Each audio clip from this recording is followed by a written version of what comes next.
It's March 16th, 2017. Donald Trump's presidency is just 2 months old.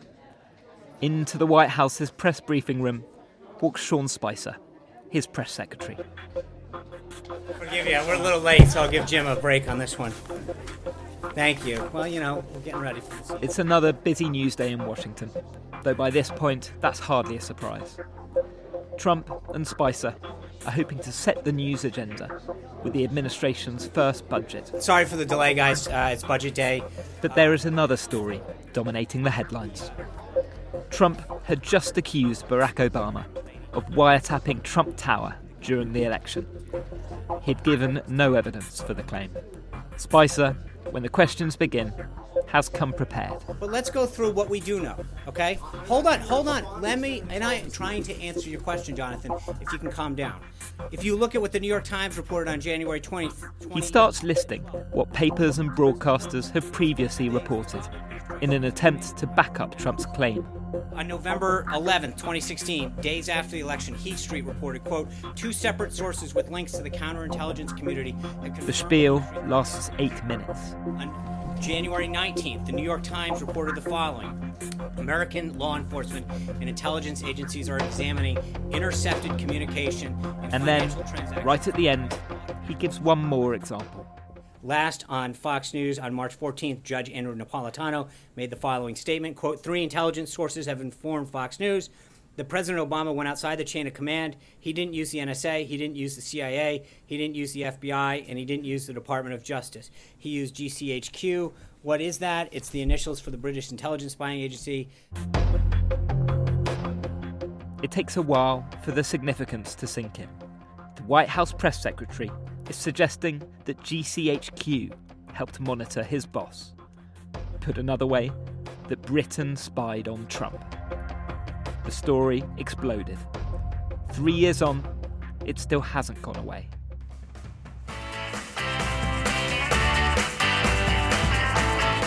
I'm Ben Riley-Smith, the Telegraph's US editor, and this is Crossfire, Episode 6, The Fallout.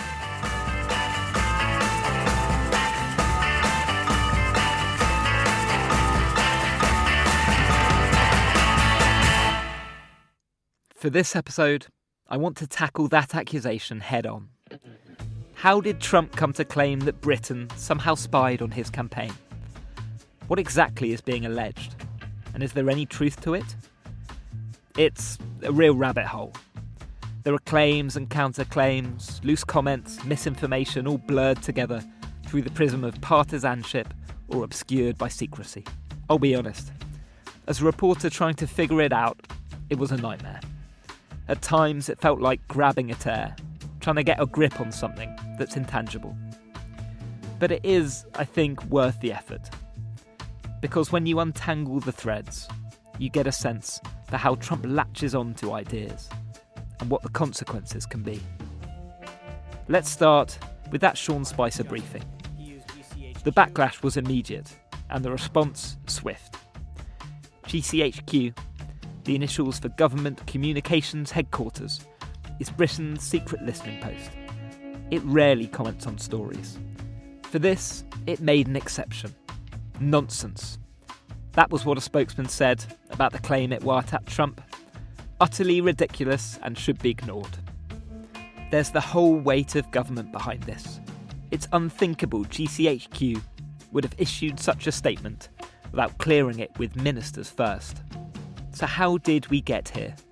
We need to trace the claim back to the source. First, that takes us to Andrew Napolitano. He's the former judge and Fox News legal analyst who Spicer was quoting.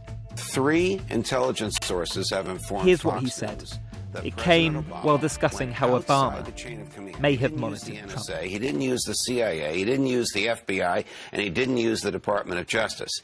He used GCHQ. What the heck is GCHQ?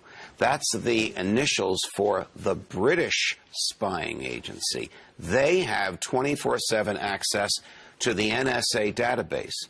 So by simply having two people go to them saying, President Obama needs transcripts of conversations involving candidate Trump, conversations involving President-elect Trump, he's able to get it. And there's no American fingerprints on this.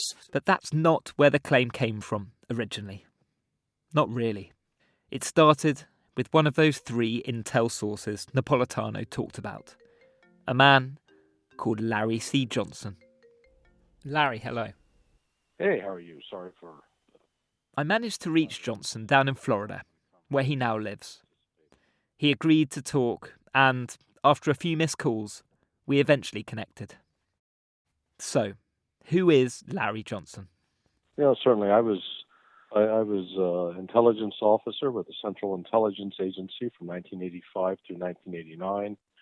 I had experience both on the side of operations, but I wound up as the senior regional analyst for Central America during the Contra Wars.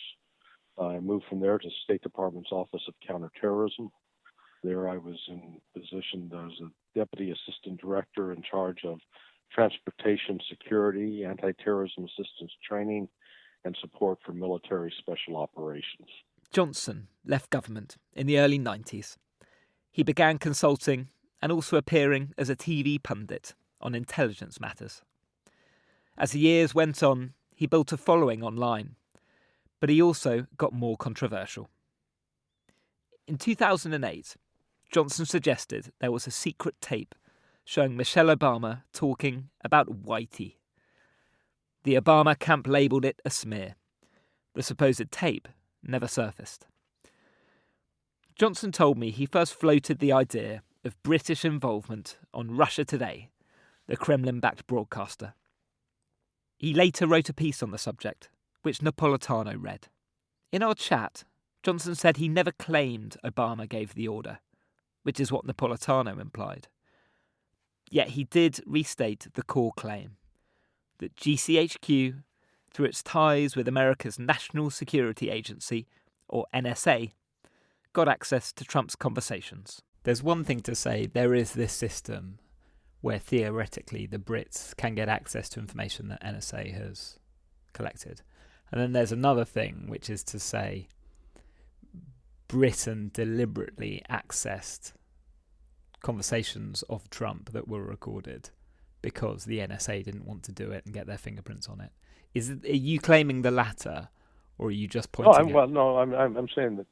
Look, the line between, if you look at the material that was provided by Edward Snowden when he basically blew the whistle on what was going on with the NSA and the GCHQ work very closely together, and they have ways of erecting what I'll call false Chinese walls, which give the illusion of separation, but in fact, it's not real separation. So all electronic communications, anything that Donald Trump said on a cell phone was scooped up, as well as, anything that you said on a cell phone was scooped up. This isn't theoretical. This is factual.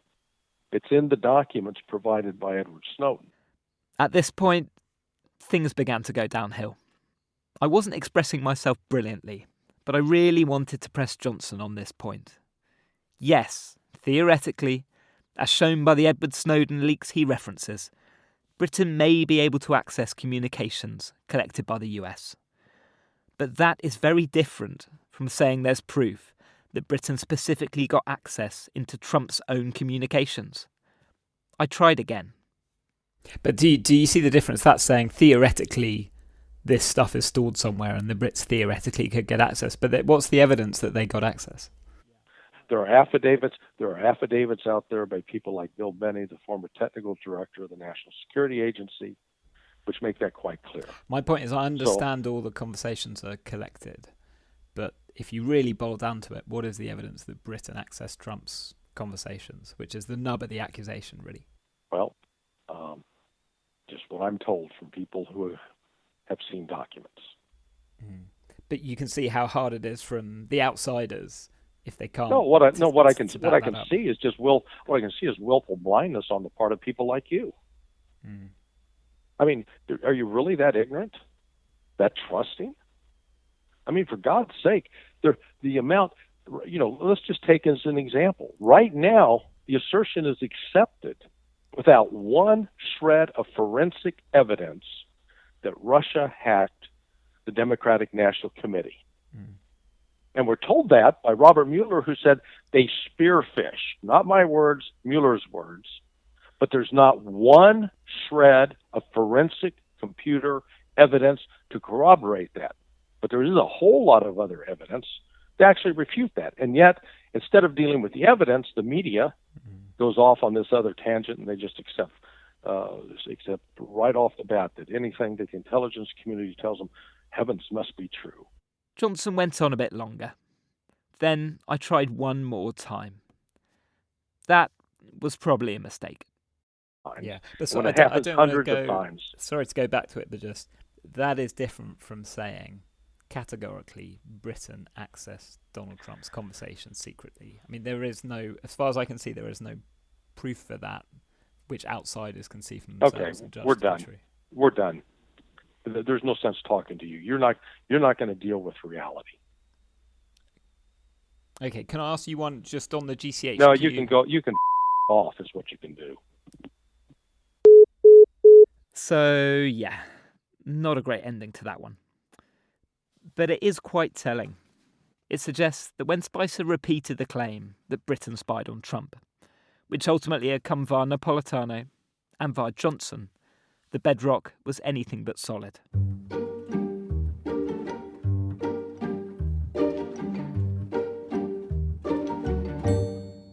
However, it's not the only allegation of British spying. So let's look at a second one. It involves the Foreign Office, a Trump advisor, and a British government minister. Yeah, so Tobias, look, he's a nice person. I never wanted to, throw him under the bus but we had suspicious interactions. You hopefully recognise this voice. It's George Papadopoulos, Trump's ex-campaign foreign policy advisor, who we focused on in episode 1. The person he's talking about is Tobias Ellwood. Tobias Martin Ellwood, Conservative Party candidate, 25,221. Conservative MP, and then a minister with the Foreign Office. We met in London and then we met in New York. Yeah, we had some personal chemistry. It wasn't like the downer or the helper meetings, but still there were very pointed questions. As if I was viewed as a threat to somebody, and that I was somebody that they did not want too close to the likely next president. Papadopoulos met Ellwood twice during the 2016 campaign. Once in the Foreign Office, and once in a bar near the United Nations headquarters in New York. They talked about policy. Cyprus, partly, which was an interest of Papadopoulos's, but also what Trump thought about Russia. Today, Papadopoulos looks on the meetings with suspicion.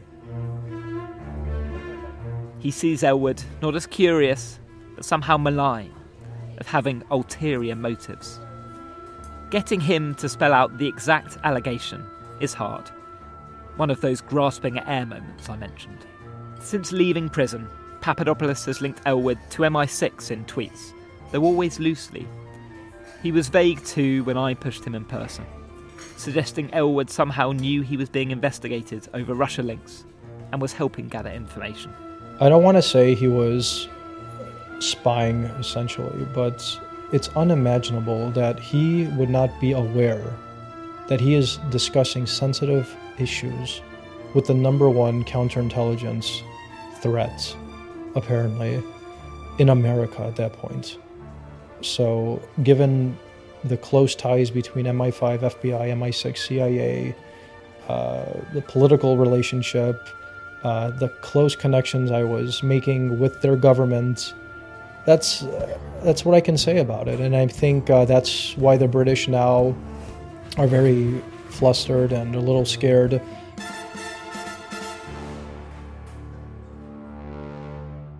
Ellwood's side of the story has been untold, by choice. But once he was out of government, he gave me his account. Okay, I'm going to press record. Okay. Brilliant. Is that going? Yeah. We as part of our outreach in the Foreign Office, a lot of effort is made to try and understand who the movers and shakers are as the presidential elections get closer. This is very typical, actually, of all foreign ministries around the world. And obviously the United States is a critical ally for the UK, and therefore we watch the scenes very carefully, and we have strong relationships on both sides of the aisle, simply because the pendulum does move backwards and forwards. George Papadopoulos was one of a number of names that was put together as it became apparent through open source that he was speaking on behalf of and part of Donald Trump's team. And I should just put it to you, his kind of key allegation that you somehow were acting as a spy either for the UK intelligence services and the US intelligence services and approached him in that capacity and were feeding information back to London and Washington. So Is that true? I can confirm that I'm not a spy. What do you make of that claim that he puts towards you? I'm curious that you're even, be honest, giving him airtime, because this is an individual that's done time and has been proven to be lying, and therefore there's a question mark over a number of claims that he made. So I've not spoken about this. I've not been drawn into commenting on it. It seems sensible not to actually fuel his enthusiasm to big himself up and prove otherwise. So I haven't seen the need. In fact, he doesn't speak from a credible position any longer. This is not a he said, she said. This is an allegation made by Papadopoulos without substantiation. As Elwood's denial underscores, there is no real evidence to back up the claim. And that's the key word in so much of this. Evidence. Where is the evidence that GCHQ wiretapped Trump? Where is the evidence that Elwood spied on Papadopoulos? Not just circumstantial facts, they met, they talked, but ones that really back up the claim. The burden falls on the accuser to provide it. Without it, scepticism should follow. But I still think Papadopoulos is worth the airtime. Not because the allegation has the weight of evidence behind it, but because it doesn't, and that he's making it anyway. Just like the claim that came from Johnson, it shows the way even hunches like this become currency in Trump world. Went outside the chain of command. He didn't use the NSA, he didn't use the CIA, he didn't use the FBI, and he didn't use the Department of Justice. He used GCHQ. What the heck is GCHQ? And this is really the crux of the British spying allegation. The distinction between facts, supposition, spin, and speculation. And all of them are at play in that claim about GCHQ. But while the idea of wiretapping Trump might be fanciful, a less central, less explosive, but more precise bit of involvement looks more credible. It was one first reported in The Guardian. That, before the election, GCHQ spotted interactions between figures linked to Trump and suspicious Russians. They then passed the information on to American intelligence. During reporting for this podcast, I was told similar by one source from the British intelligence world. They said that routine UK collection of SIGINT, signals intelligence, picked up those suspicious conversations. Another person who heard the same is Greg Miller, the Washington Post national security correspondent. He's won a Pulitzer and wrote The Apprentice, a book all about the Trump-Russia saga. And then you have other intelligence services, of course, that are also sending up red flags to the Americans along the way. A lot of it having to do with, seeing Trump-connected campaign people running into Russian individuals, if not Russian intelligence officials, in unusually frequent ways. And, so it's, it's an important point, because it's not just the U.S. national security apparatus that becomes alarmed by this. It's anybody else who's paying attention, right? It's a lot of other governments and intelligence services in Europe. And is it your understanding that GCHQ, the British listening post, played a role in that flagging up and alerting to the US? Yeah, although it's still murky to me how it's the particulars of their role. I mean, we've interviewed lots of people who have told us that GCHQ plays an important role in calling stuff to the attention of the American intelligence services in terms of contacts and communications, but it's hard to disentangle that still. It is murky. It's hard to disentangle, understandably so. GCHQ is reluctant to discuss it.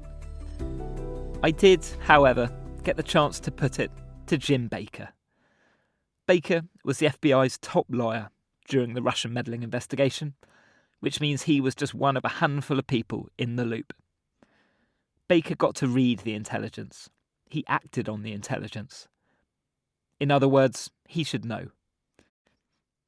I asked him straight out if Britain was sharing information before the US election about Russia's attempt to meddle. His answer was intriguing. So I'm not going to comment precisely on what the UK shared, but I have confidence that to the extent that Britain's intelligence services and law enforcement services had information that they had assessed was relevant to protecting the United States and our electoral system, that had they had such information, they would have appropriately shared it.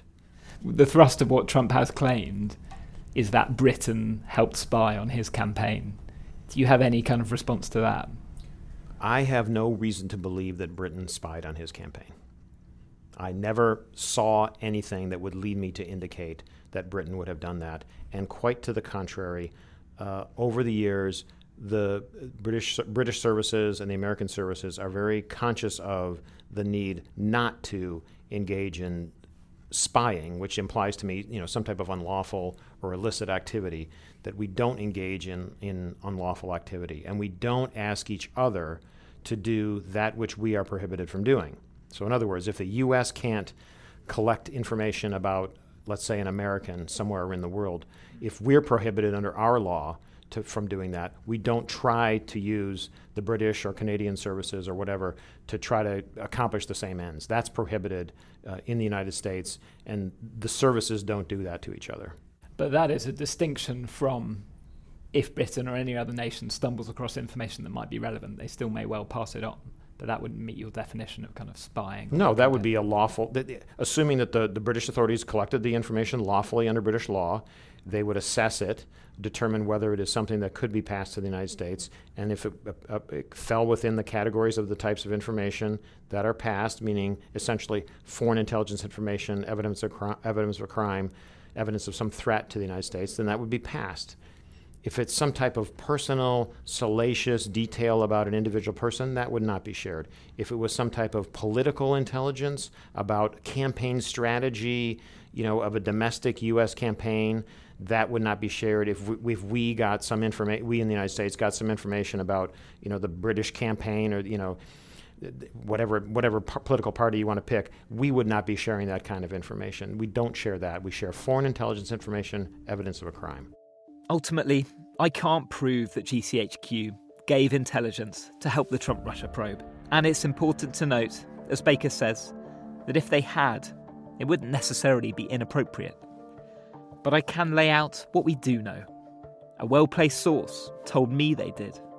Guardian and Washington Post reporters have said they did. The FBI's top lawyer said theoretically Britain would. But I don't have the evidence to show it categorically. GCHQ, for what it's worth, declined to comment. But this is not how it works in Trump world. In Trump world, as we've seen throughout this podcast, crumbs of facts get swept into grand narratives, straining the connection to truth. Did Alexander Downer tip the Americans off to Papadopoulos' brag about Clinton emails? Yes. But that doesn't necessarily mean he was a spy. Did Christopher Steele make some explosive claims about Trump? Absolutely. But that doesn't mean he was deliberately funneling disinformation. Did Stefan Halper approach Trump campaign figures for the FBI? It appears so. But that doesn't mean he was spying in order to block Trump's candidacy. Yet the claims that Britain's intelligence agencies somehow worked to stop Trump's presidency continue to be voiced, loosely and loudly. I was investigating. And they come from the very top. Okay, me, in my campaign, I ran, I won. You won't say that, will you? I was investigated, and they think it could have been by UK. Trump's Justice Department is now conducting a formal probe into whether Britain and other European countries helped investigate his campaign's ties to Russia. It will likely report before the 2020 election. The thing is, the political incentive for pursuing these claims is just so clear. If voters believe the Russian meddling probe was a stitch-up by Trump's enemies, the president avoids the blowback. Has Trump's willingness to bash Britain damaged UK-US intelligence sharing, such a central pillar of the special relationship? Greg Miller thinks so. I think it inevitably has. The question is how much, right? I think all close allies of the United States now, and especially ones that share a lot of intelligence with the United States, like the UK does, right? Like the Five Eyes partners do. They have to factor this into their calculation now when they share stuff with the Americans. Will this be put in front of the president at some point? And if that happens, what's he going to do with it? Can he be trusted to keep it silent? I think that even in the United States, American intelligence officials are careful with what they put in front of them, which is really, really hard for them to do. Jim Baker, now out of the FBI, is more optimistic. If we're looking 10, 20 years down the line, back at this point, do you think the UK-US interrelationship will still just be as strong? It would have passed through the Trump presidency largely unscathed. I'm not going to say it has not had an effect, but I think it will survive, yes. Baker could prove right in the long term, though the fact the question even needs asking is telling enough. The Trump-Russia investigation may have officially ended, but it left its mark on more than just the president.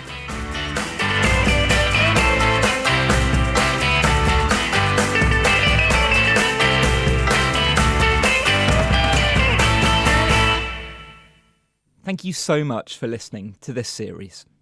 If you want to learn even more details about this extraordinary story, head to telegraph.co.uk/Crossfire.